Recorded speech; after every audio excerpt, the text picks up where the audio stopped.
Back in 2009, when there was something called Operation Cast Lead, where Israel and Palestine were having problems, and Israel was dropping an awful lot of weaponry and things on Palestine, and we were hearing so much about children dying and so forth, and we were really upset. So Gracie and I happened to be talking on the phone saying, what can we do? Can we do anything? We can't do anything, blah, blah. And then we realized we both do poetry, we're poets, we can make an anthology. So we put an ad in Poets and Writers asking, are you Palestinian or Jewish or Palestinian heritage? Please send poems that have to do with the struggle. And we got poems and poems and poems. We got more poems we knew how to deal with, every one better than the next. I have done a lot of publishing, small self-publishing. This was over my head. So we started looking for a publisher. And we found Loft Horse Press in Idaho.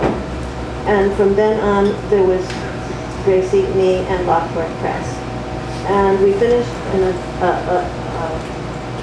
manuscript, sent it to her, the publisher, and nothing happened. For a year. This has now been 3 years. And finally, one of the translators who translated some of the Arabic poems called up our publisher and said, where is the book? Why do we have a book? She said, I don't have enough Arab poems. I can't publish it. He said, I know lots of Arabs. I'll get them. And he did. And so we now had 3 co-editors and a publisher, all struggling over each poem. And we struggled very hard and learned all about personal warfare, and came up with what has turned out to be a really wonderful book. And we're reading from this book some of our own poems. All the people sitting up in front here are poets in the book, and each one of us will be reading other people's poems as well. Do something, so this is what we were able to do. I'm going to read In the Same Key by Rachel Barenblat. Sure, it's page 41. They come together to bury their father in the cave where Sarah's body lies. No one imagines the vaulted church turned mosque with painted ceilings, or the synagogue, or metal detectors to keep armed men from getting through. Isaac and Ishmael wash him with water and sprinkle sand on his eyelids, so his visions in the world to come will derive from the land he loved. Isaac's memories of having a brother and then losing him without explanation. Ishmael's memories of aching thirst before his mother saw the spring go unmentioned, the bones of their past buried beneath the drifting sands. Outside the cave, the women wail, 2 families grieving in the same key. Not yet the ancestors of enemies. Abraham's dark eyes in every face. Thank you so much for making this anthology. It's a big honor to be a part of it. And thank you, everybody. My name is Elana Bell, and I'm going to read. I'm going to start by reading my poem in the anthology. It's On a Hilltop at the Nasser Farm. I am going to read. It's now in a book of mine, and I'm going to read the later version, so it slightly differs from the version in the anthology. And the page in the anthology is 87. On a hilltop at the Nasser Farm, overlooking the settlement of Neve Daniel. This is for Amal, whose name means hope, who thinks of each tree she's planted like a child, whose family has lived in the same place for 100 years. And when I say place, I mean this exact patch of land where her father was born and his father, so that the shoots he planted before her birth now sweep over her head. Every March, she plucks the green almonds and chews their sour, fuzzy husks like medicine. I have never stayed anywhere long enough to plant something and watch it settle into its bloom. I am from a people who move, who crossed sea and desert and city, with stone monuments, with clocks, with palaces on foot, on skeleton trains through barracks with iron bunks, aching for a place we could stay. All our prayers, all our songs for that place where we had taken root once, where we had been the ones to send the others packing. And now Amal laughs with all her teeth, and her feet tickle the soil when she walks. She moves through her land like an animal. She knows it in the dark. She feeds stalks to the newborn colt and collects its droppings like coins to fertilize the field. Amal loves this land. And when I say land, I mean this exact dirt and the fruit of it, and the sheep who graze it, and the children who eat from it, and the dogs who protect it, and the tiny white blossoms it scatters in spring. And when I say love, I mean Amal has never married. All around her land, the settlements sprout like weeds. They block out the sun and suck precious water through taps and pipes, while Amal digs wells to collect the rain.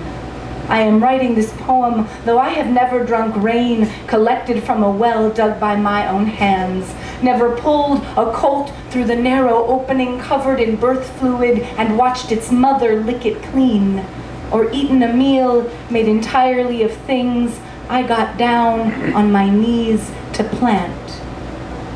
And when I say settlement, I mean I love the red-tiled roofs, the garden in the shape of a garden, water that comes when I call it forth with the flick of my wrist and my hand on the tap. Only lately, I find that when I ache, it takes the shape of a well. And when I bleed, I emit a scent, something like a sheep in heat, like dirt after rain, like a patch of small white flowers, too wild to name. Thank you.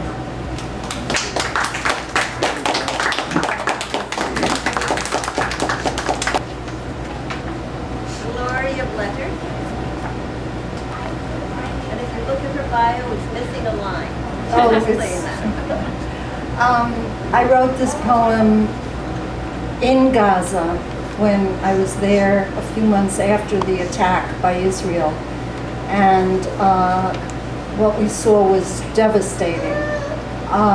In fact, a group of us that were there, we were hosted by the Human Rights Law Center in Gaza, and we saw ordnance that had been unexploded, which were part of bombs that had been dropped on Gaza, and several of them that we saw in this law office, Human Rights Law Office, said made in USA. So just for your information, it was an example of how the US funds a lot of Israel's military attacks on Palestine. So this poem is called No Safe Sky, and the epigraph is, peace is a sea whose waves will carry us far. Actually, that was written by an Israeli poet. Page 81. I meant to think drums and thought bombs. I meant to dream land and dreamt landmines. I meant to hear thunder and heard tanks rolling. I meant to see lightning and saw burning bursts of white gas and searchlights scanning the night. They warned of a place full of terrorists. I said they must mean full of terror. In the eyes of the children, in their frantic games, their paintings of dead men and homes without walls, they're running back and forth, trying to hide from the sky, in their folded paper machine guns gripped by small hands and pointed heavenward, and in the fast beats of their hearts. And those mothers, teachers, I saw wary eyes, heard words of worry, not only for the maiming of the young, but for fear that fear will grow up to hate. And all, visitors and wounded, ask, will more hate come along the green-blue line, along the beige beaches, fronting a sunny Mediterranean Sea?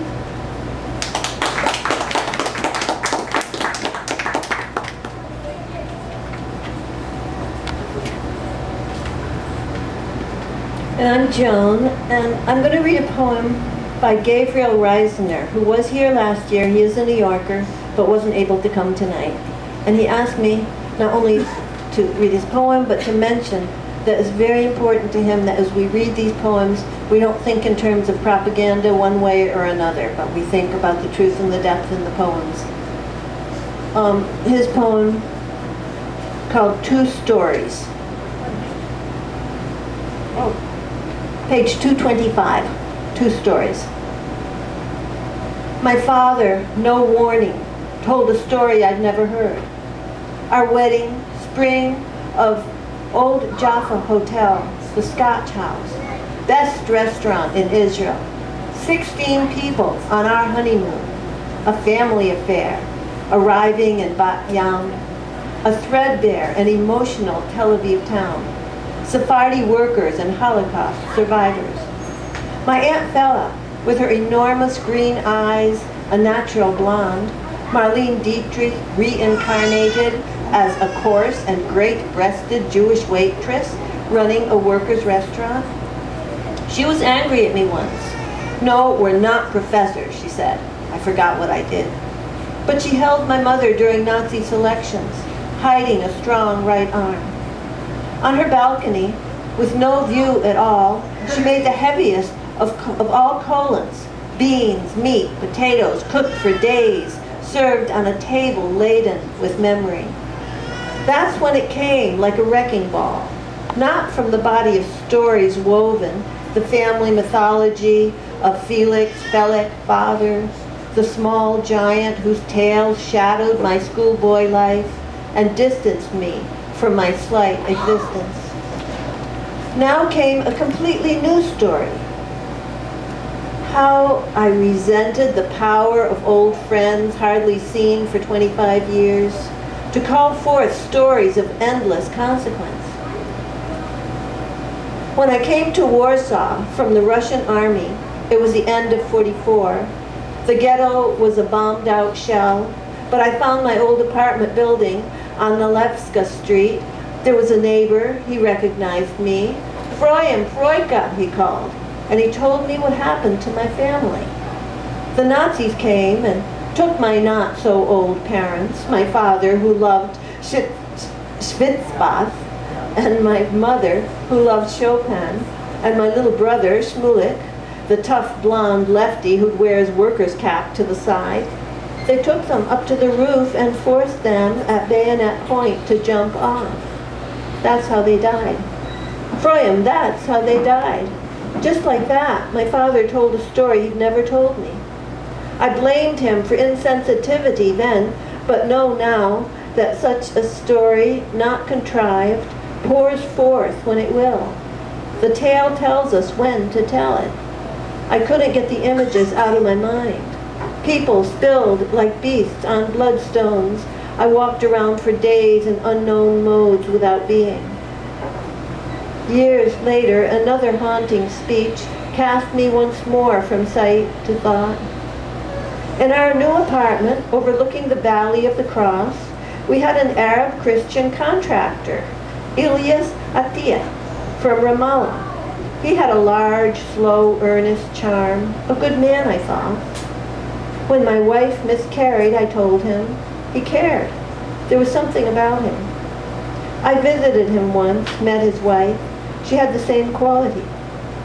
It was like that in Israel during the charmed years between 67 and 73. The Christian Arabs of Palestine. There were many once in Ramallah, Bet Jala, Bet Lehem. They're mostly gone now. He had some young painters working in our apartment. are airy above the beautiful valley where they cut the wood for Jesus' cross. I enjoyed talking to them, talked to everyone then. One sweet-tempered young man abruptly took a brush dripping with white paint and said, "You wiped Palestine right off the map, just like that." He made a stroke, a minor one, across the side of the door frame. I was speechless. But now, in my muteness or dumbness, his grief overtook me. He was a young man suspended in air, just like my father, identified with his younger brother, independent Shmulik. All of them falling, falling, falling, with no comfort from the earth.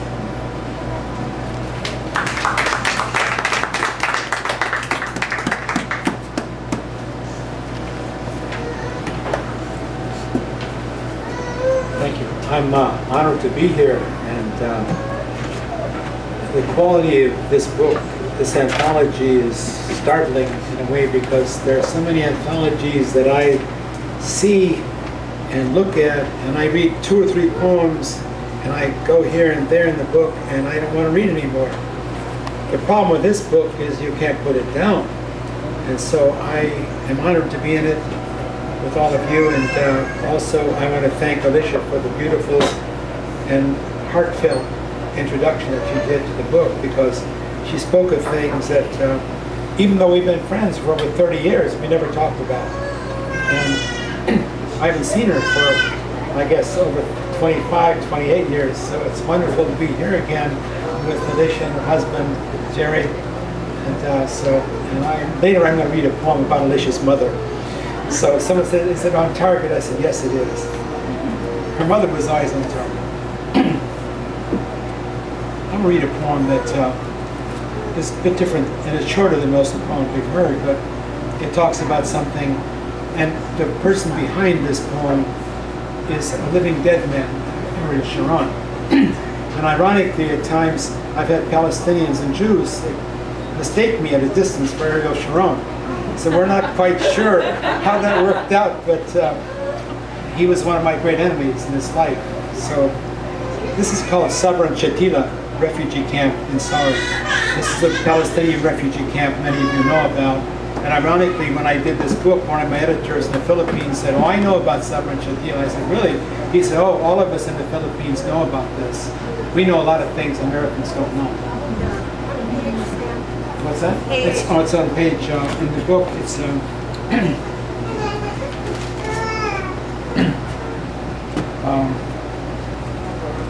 I apologize. It's on page, I just had it. Do you remember what page is on there? 142. Oh. 142, yes, 142. I'm going to read from Dying with One Name because the print is a little bit larger. You'll hear about the phalangists in here, and the names of some of the phalangists, which is the Arabic word for fascist. It is nothing. The blood, red into stony ground, nothing. We can say nothing. Flares all around us, red, white screaming, nothing against the black sky. Faces, words shut, nothing. Sharp rope cuts into wrists. It is nothing. Slash of knife on a throat. Burgling, knowing nothing. Phalangists, Israelis, we Arabic, phalange phrases not spoken. It's in the face. Farangiya, Jamail, it is nothing. These words they speak, unspoken, nothing. His mustache moves, nothing and nothing. These words, nothing.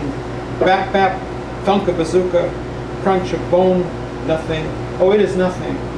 The children run, hiding under the bed like play.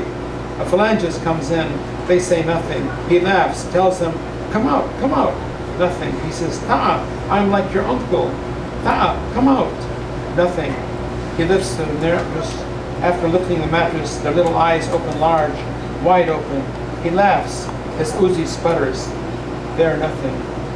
Their flesh tearing, red spurting, nothing. Oh, it is nothing. Do not worry. They are nothing. Nothing has happened. Nothing. It is nothing. Say, it is nothing. Say it. Say it. So be peaceful, brothers and sisters. Do not run away. We are all Arabs. We will do nothing. It is nothing. Nothing has happened. You are dreaming. Oh, it is nothing at all. Now say it, and believe it. Wallah, it is nothing. Nothing, nothing. Oh Allah, nothing. Nothing at all.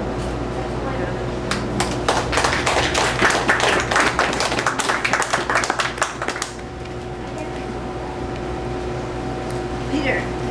All right, I'll be that thing. Oh, yes. Peter Marcus. What I thought I would do, if this is okay, is that I would read another poem from the anthology first, and then Alicia could go, they could go around, and then Sam and I can do our duet, which is actually a longer poem in 2 voices, so rather than take up that time now. So I'll read another poem.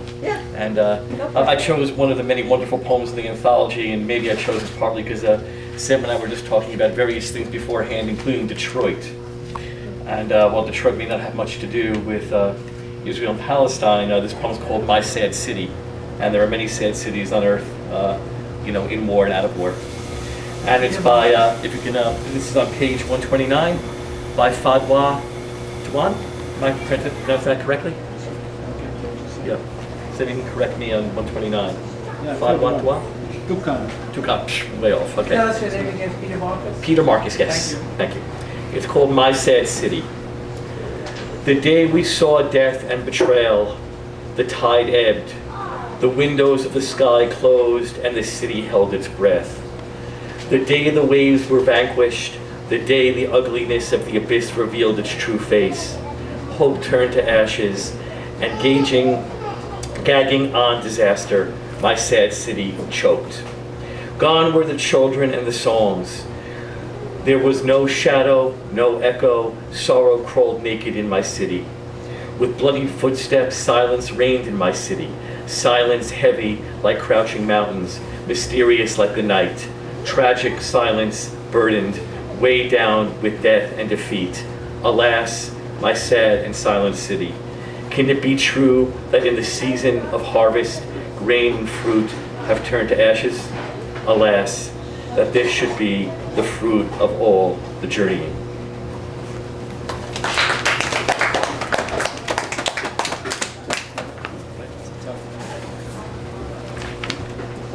Alicia Ostriker.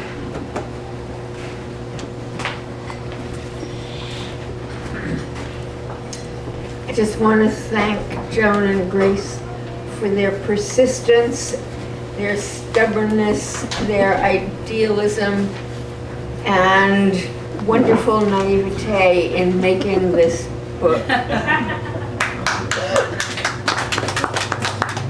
I'm very honored to be in it, and it was an honor to write the introduction to it. I'll just read, the first. Can I read a little bit of the introduction? When I was asked by Joan and Grace if I could write an introduction to this book, sight unseen. Wow. I said, oh sure, yeah, of course I have to. Then luckily, it's a tremendous, tear your heart out book. But here's the first couple of paragraphs of my introduction, in case anybody here doesn't know these things. A major holiday in Israel, Yom Ha'atzmaut, Independence Day, is celebrated with marches, flags, speeches, an air show, fireworks, picnics, and barbecues. It commemorates the end of the British Mandate of Palestine and the founding of the State of Israel on May 14th, 1948. It's the equivalent of our July 4th. In Arabic, the equivalent term is Yom al-Nakba, Catastrophe Day. For Palestinians, May 15th marks the expulsion and flight of upwards of 800,000 Palestinians from their towns and villages in the face of Israeli troop advances and violence, the massacres that took place at that time, and the reduction of hundreds of thousands to the status of refugees. The day is marked by rallies and protests against what Jews call the situation and what Palestinians call the occupation. It is now illegal in Israel, with its 20% of citizens who are Arabs. It is illegal to commemorate the Nakba. How many people here have American citizenship? You all pay your taxes?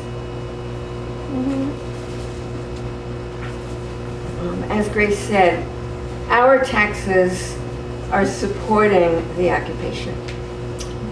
But what I want to read is a poem of mine that's about the happiest day I ever spent in Israel, and you'll see why. I was staying with my friend Linda Zisquit in Jerusalem.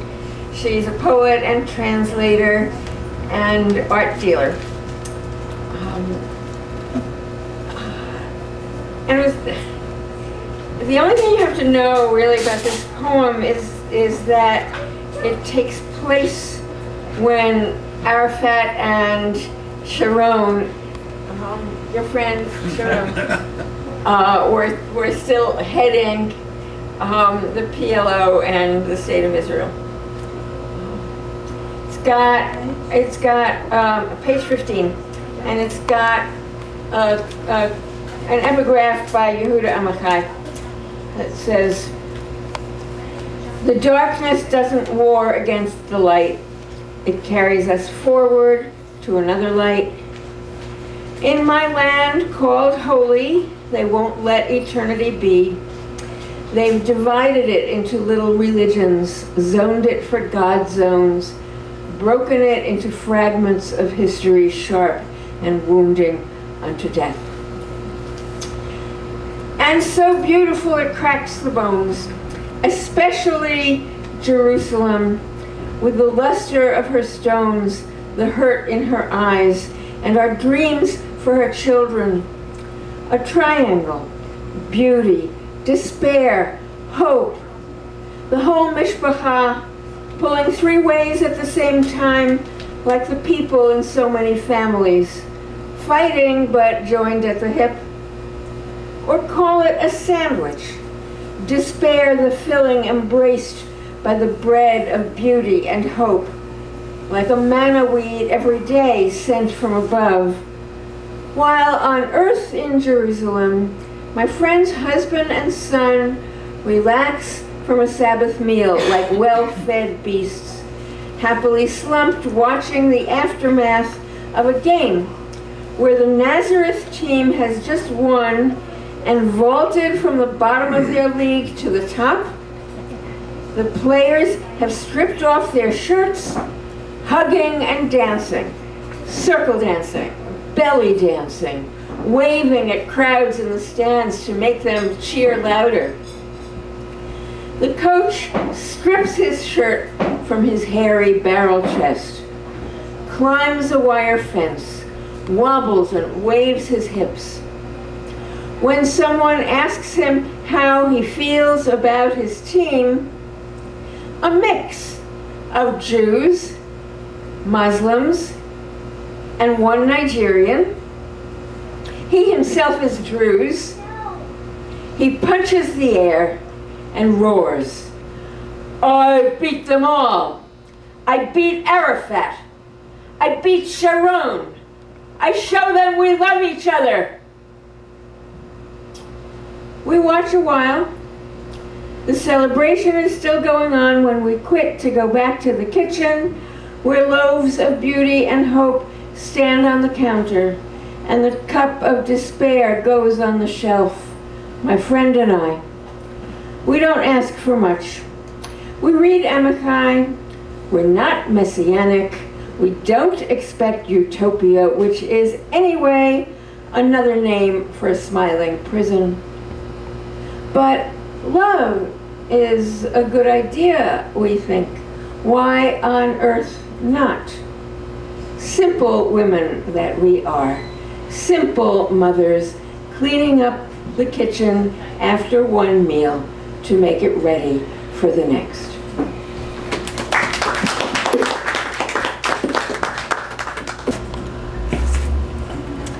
I'm going to read a poem of Naomi Shihab Nye. And Naomi is actually the one who put me in touch with Joan and Grace. So I'm very grateful for that and love her very much, and she's here in spirit with us, I feel. Jerusalem, and the epigraph says, let's be the same wound if we must bleed. Let's fight side by side, even if the enemy is ourselves. I am yours, you are mine. Tommy Olofsson, Sweden. I'm not interested in who suffered the most. I'm interested in people getting over it. Once, when my father was a boy, a stone hit him on the head. Hair would never grow there. Our fingers found the tender spot and its riddle. The boy who has fallen stands up. A bucket of pears in his mother's doorway welcomes him home. The pears are not crying. Later, his friend who threw the stone says he was aiming at a bird, and my father starts growing wings. Each carries a tender spot, something our lives forgot to give us. A man builds a house and says, I am native now. A woman speaks to a tree in place of her son, and olives come. A child's poem says, I don't like wars, they end up with monuments. He's painting a bird with wings wide enough to cover 2 roofs at once. Why are we so monumentally slow? Soldiers stock a pharmacy. Big guns, little pills. If you tilt your head just slightly, it's ridiculous. There's a place in my brain where hate won't grow. I touch its riddle, wind and seeds. Something pokes us as we sleep. It's late, but everything comes next.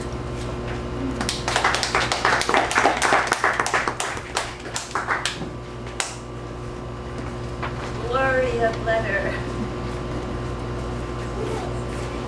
Okay, I'm reading a poem by somebody I don't know. From the bio in the back, he lives with his wife in Japan. His name is Erik Sutter-Kaye, and this is on page 85. The poem's name is Al-Kitab, probably not pronouncing the first AHL correctly. Kitab is a word.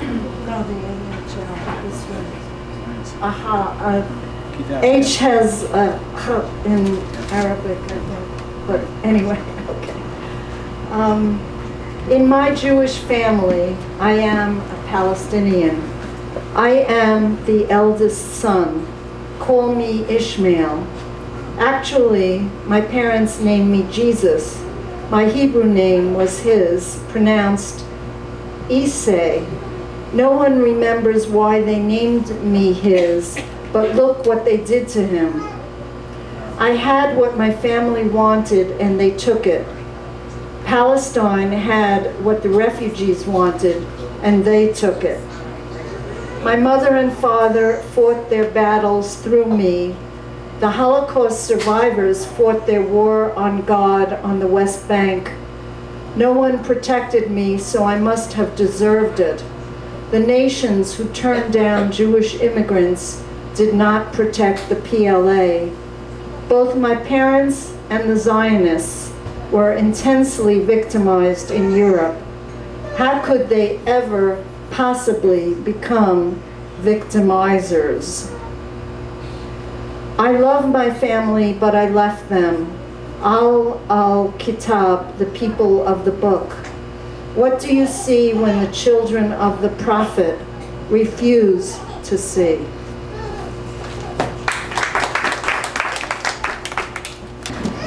I'm going to read you my own poem that's not in the book, because our poems aren't, Gracie's and mine, but this is something I wrote the moment after we decided to do this anthology. It's like anthology poem. So it's called These Are My People. These are my people, these hard-hearted Jews who still stink of the ovens of Auschwitz. My uncles, aunts, cousins, nieces, nephews, selves I do not know, whose terrified parents escaped to the Holy Land, howling never Never, never again. Buried their souls in the bulldozer's rubble, planted American trees and learned how to kill. A land without soul is far less than holy, and blind fear spits its fire on those without cover. No wonder we other Jews safe in America writhe in our beds night after night facing demons. Come morning, we face our own selves.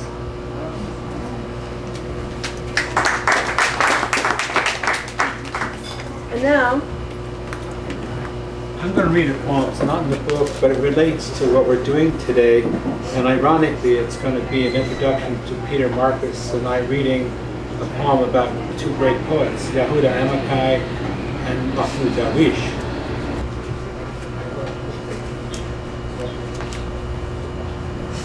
This is in memory of Mahmoud Darwish and Yehuda Amichai.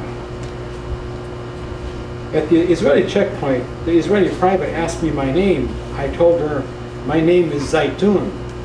She asked, what does that mean? I told her 4,000-year-old trees. She laughed. 4,000 years old olive trees. She laughed again, asked for my real name. I told her, Dun.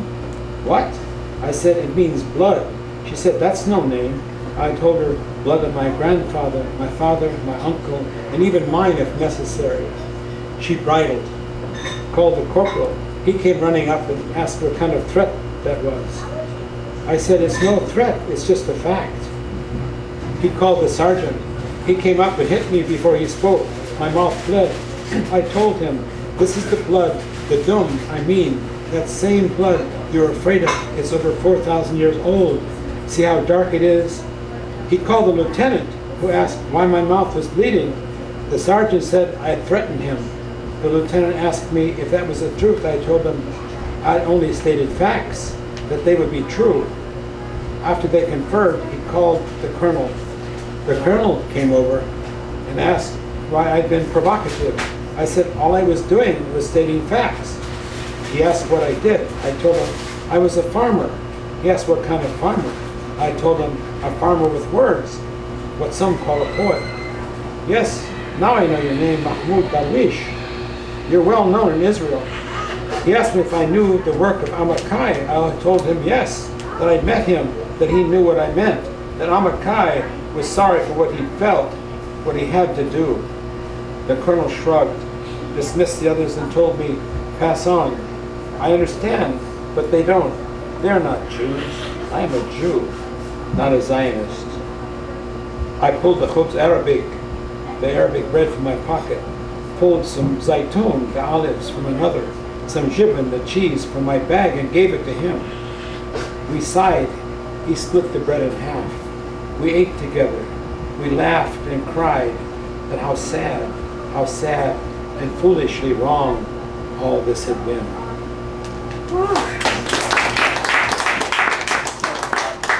You'll stay up with me. Okay, good. You introduce the poem? Yes, this is going to be a little bit of a marathon here. This is a fairly long poem. And I deserve very little credit here except for the idea. A lot of you probably are familiar with appropriation in art in general, like the Richard Prince case that we settled, sampling in music. Well, poets are sort of the last to appropriate, right? For us, that's plagiarism, right? But what I've done here is actually a completely appropriated poem. None of my own words. As Sam discussed in his own poem, two of the greatest poets of the 20th century in Israel and Palestine, respectively Amichai and Darwish. What I've done is I've taken lines from both their poems and created a conversation between them. So Sam, we're on page 89. So Sam has agreed to start off, and he's going to read, the title of the poem is called Dialogue Beneath the Light. And for those who are going to follow along with the reading, basically the Darwish lines are in normal font, and the Amichai lines, which I'll read, are in italics. So to create a conversation. So Sam, you're up first. Where's the road? Where's the road to the road? Here, underneath the kites that children are flying. You who stand in the doorway, come in and sit with us, our Arabic coffee. In the garden, at the white table, 2 dead men were sitting in the midday heat. Come, drink a glass of juice, munch an apple, pour out wine into 2 glasses. Each year the melons are sweeter than the year before. In the elegy, the phoenix, I can't tell my ashes apart from your dust. Must I sleep among rocks, camouflage my love with worries, live underground like a mole? History has no rest stops for us to look forward to what time has done to us. I escaped once and don't remember what god it was from, what test. So I'm floating inside my life like Jonah in his dark fish. The exile tells himself, if I were a bird, I would burn my wings. Now I am no longer I, and you no longer you. Where should we go after the last border? Where should we go after the last sky? I don't imagine on the night of the exodus from Egypt, between midnight and dawn, any couple could lie together in love. But we travel like everyone else, but return, you and I, to nothing. My life is being blotted out behind me according to a precise math. How much longer can those memories hold out? But we store our memories and sorrows in our jars. We store them for other seasons.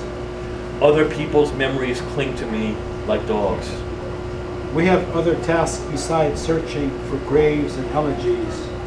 Too many dead, too little earth to cover them all. At least save us 1 wall for our laundry, lines, and 1 night for songs. Spilled blood is not the root of trees, but it's the closest thing to roots we have. Can people be born of a guillotine? Perhaps Jerusalem is a dead city with people swarming like maggots. I wish the sky was real. A man passed between 2 bombs told me that I wish the sky was real. I lift up my eyes to the hills. Now I understand what it means to lift up the eyes. What a heavy burden it is. And when the fighter planes disappear, the doves fly white, white, washing the sky's cheek and check it with free wings. And what's the difference between my sky and your land? And what's the difference between my sky and your land? That's your land. Question. You had 2 stanzas. Okay. The questions that are asked in these hills are the same as they've always been. Have you seen my sheep? Have you seen my shepherd? Don't ask the trees for their names. Don't ask the valleys who their mother is. And I won't even mention the crying of orphans. So when life becomes normal, we'll grieve like others over personal matters that bigger headlines have kept hidden. Before God closes his hand, before we have nowhere to stand. I have lived on the land long before swords turned men into prey. A soldier flinging his bags with soft sand he used to play in. When I searched his pockets for a name, I found 2 photographs, one of his wife and the other of his daughter. God's hand is in the world like my mother's hand in the guts of a slaughtered chicken. I guided my son to my grave. He liked it and slept there without saying goodbye. Grief is a very hard, heavy board. Tears are nails. He told me about the moment of departure, how my son said how his mother silently wept when they led him to the front. The pain people think God is the God of joy. The joy people think God is the God of pain. Now I know what it means when the dove lays its eggs on the rifle's muzzle. My heart was covered in dreams, like my shiny shoes covered with dust. A mother sees in her son's eyes the fear the carnation harbors for the vase.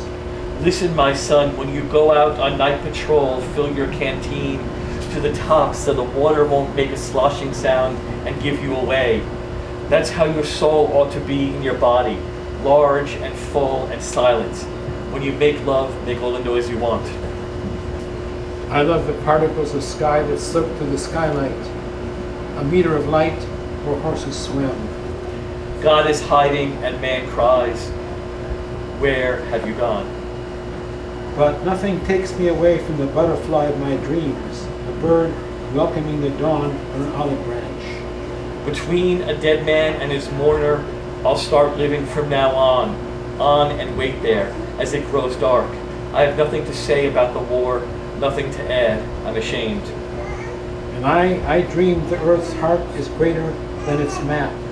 And he who was lost like a dog will be found, like a human being, and brought back home again. Salam is the lament of a young man whose heart a woman's beauty mark pierced, not a bullet or a bomb. I believe with perfect faith. At this very moment, millions of human beings are standing at crossroads and intersections, showing each other where to turn, what the right way is. Where is the road to the road? I asked earlier, where is the road to the road? I touch your mouth that now perhaps will sing. You will carry me, and I will carry you. Strangers are also brothers. When a man's far away from his country for a long time, his language becomes more precise, more pure. Share my bread, drink my wine. Don't leave me alone. Do not leave me alone like a tired willow.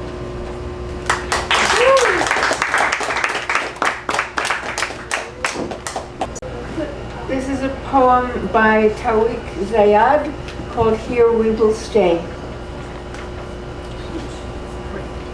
In Lydda, in Ramlah, in the Galilee, we shall remain like a wall upon your chest, and in your throat like a shard of glass, a cactus thorn, and in your eyes a sandstorm. We shall remain a wall upon your chest, clean dishes in your restaurants, serve drinks in your bars, sweep the floors of your kitchens, to snatch a bite for our children from your blue fangs.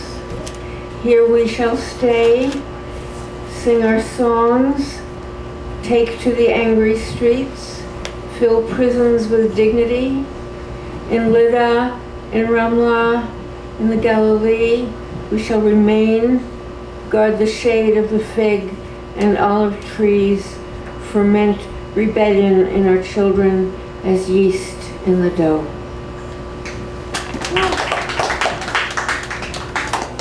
And I'm going to ask Elena, will you read the last poem in the book, which is Naomi's also, to end with? But first, everyone who wants to read, go. This is on page 54 in the anthology, and it's I have a little larger print in this book called Dying with Your Own Name. It's called There is Something Dangerous About a Zoo in Rafah, Palestine. This is dedicated to Muhammad Juma and Palestine's children, all children in fact. As you know how much children love zoos. So this man took all the money he had and created this zoo in Rafah. And there's a big sign, it was in front, that said, "Welcome to our zoo. Our zoo is for you. Welcome to our zoo in Rafah." Somehow the Israeli army thinks that leopards in cages are a threat to their security, that someone might find out that once and one is a disguised priest from the Church of the Holy Sepulchre, or that the lion is actually Yasser Arafat just hiding out, or the jaguar prowling around restlessly is a member of Hamas. Must be the case. There has to be something about this zoo, about these animals, the Israelis and their bulldozers and tanks we're worried about.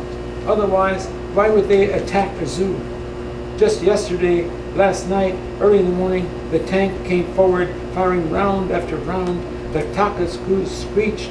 The macaws went crazy in their cages. Wild and screen wires smithered into thousands of shreds of death, piercing the 2 a.m. night air, sending the raccoon into panic as his leg sliced open and the monkey's arm went limp with the crunch of his tree.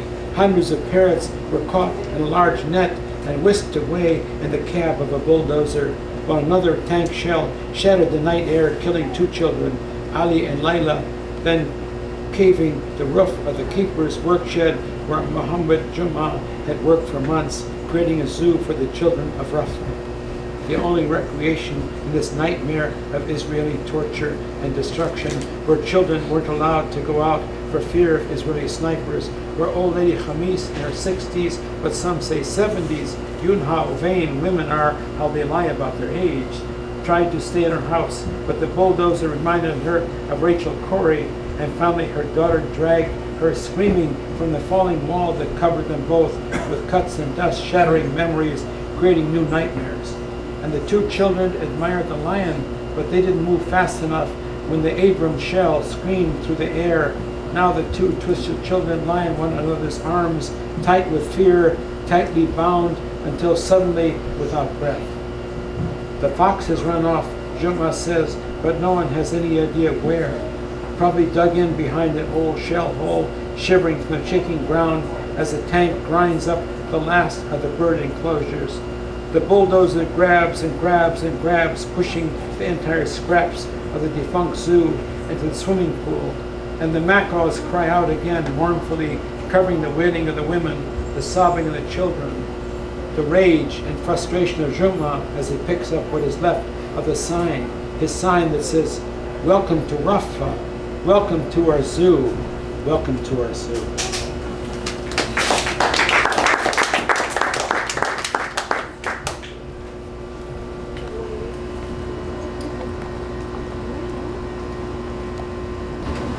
Okay, this is by Judy Kronenfeld.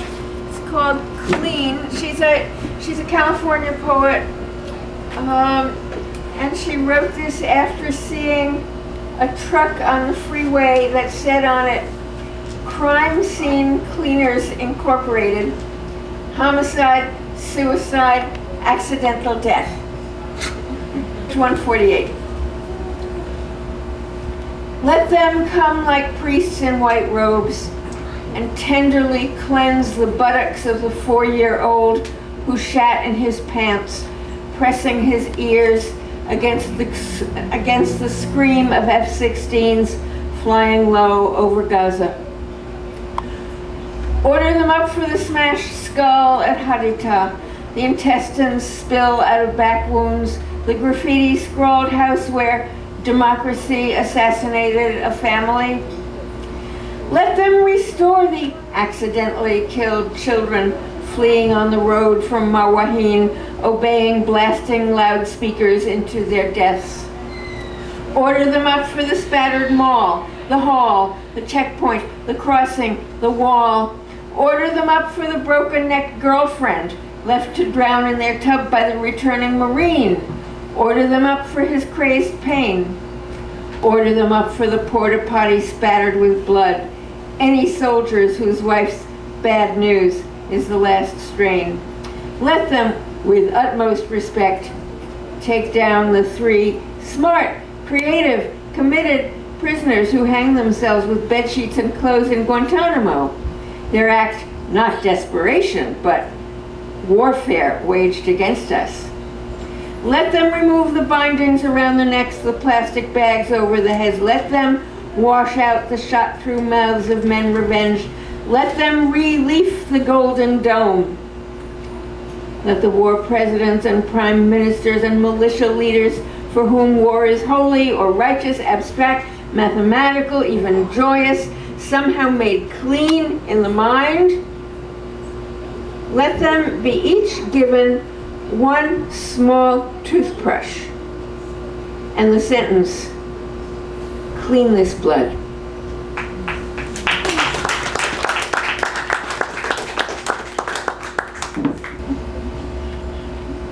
You see everything. It's paid.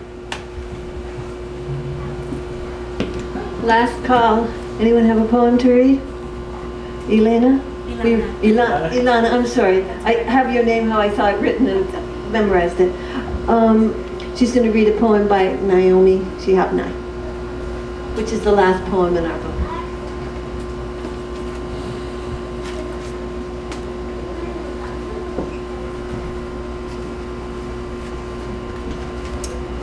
Shoulders.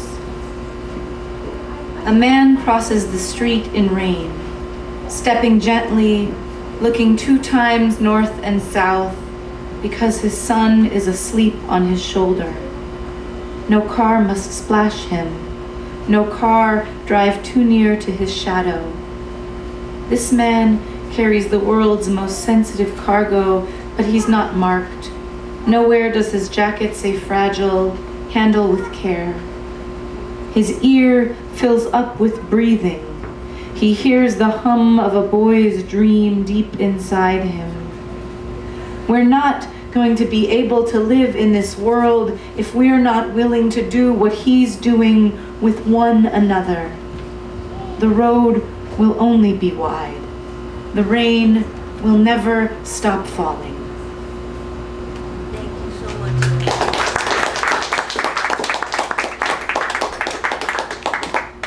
Maybe people have questions. Yeah. Does anyone have questions, thoughts, comments? Here's Gracie with her person she carries across the street. Gracie, do you want to read anything before we close? Okay. Once again, anyone have any thoughts, comments, anything to say? Yes, I do. I'm going to say that I think that it's a remarkable anthology, and I think it's really unfortunate a lot of the other Arab poets who were invited in this area didn't come. I don't understand why they didn't come.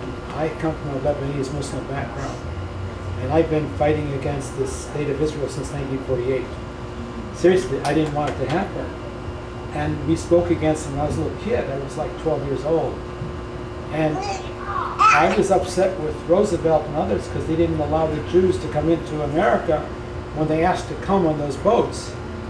And so I was upset that the Palestinians had to pay that price. But I was also surprised and shocked and happy to understand that it's not just the Arabs who want this thing to get straightened out, but so many Jews, and I found that this is an important matter. There are more Jewish peace groups than Arab peace groups right now, and this is very sad.